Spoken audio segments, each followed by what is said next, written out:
پوچھا کہ سر سے اونچا جوڑا بنا کر نماز ادا کرنا کیسا ہے؟ بالکل جائز ہے، اس میں کوئی مسئلہ نہیں ہے۔ سر کے ساتھ ملا کے بنائیں، چٹیا میں نماز پڑھیں، اونچے جوڑے پہ نماز پڑھیں۔ یہ جو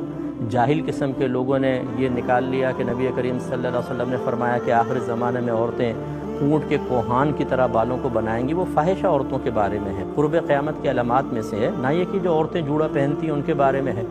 انہیں بنا کر پھر اس پہ ایک چادر سے چڑھائیں گے، پھر اونٹ کا کوہان بھی کر کے بتائیں گے اور ایسا ثابت کریں گے جیسے یہ بہت بڑا اس زمانے کا مفتی اعظم ابو حنیفہ ہے جس نے بڑا نقطہ نکالا ہے۔ علماء کو پتہ نہیں چلا، یہ سو کر اٹھا تو سارا دین اس پر منکشف ہو چکا تھا، اور ہماری جاہل عوام جو علماء کو نہیں سنے گی، وہ سوشل میڈیا سے وابستہ رہ کر اس قسم کے جہلاء کی چیزوں سے نتیجے اخذ کر کے کسی پہ فتویٰ لگا رہے ہیں، کسی کو حرام کہہ رہے ہیں، کسی کی نمازوں کی بربادی کا سامان کر رہے ہیں، بیویوں پہ ظلم کر رہے ہیں، ماں بہنیں پہ سختی کر رہے ہیں اور حرام اور گناہ کبیرہ میں ملوث ہو رہے ہیں۔ اس لیے خلاصہ کلام یہ ہے کہ دین ہمیشہ ان لوگوں سے سیکھیں جو دین سے وابستہ ہیں، اور اللہ تعالیٰ نے اور اس کے رسول صلی اللہ علیہ وسلم نے انہیں دین کے کام کا حق دیا ہے۔ ہر جاہل کے ہاتھ میں جھنڈا نہیں دے دیا کہ وہ جا کر دین کے بارے میں کچھ بھی کرے۔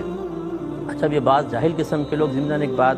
کہتے ہیں کہ جی یہ علماء خود دین کے ٹھیکیدار بنے ہوئے ہیں۔ سوال یہ پیدا ہوتا ہے کہ اگر یہ ٹھیکیدار نہیں ہیں، آپ ہیں، تو اپنی ٹھیکیداری ثابت کر دو، ورنہ میں قرآن و حدیث سے ثابت کر دیتا ہوں کہ بالکل دین کے کام کا ٹھیکہ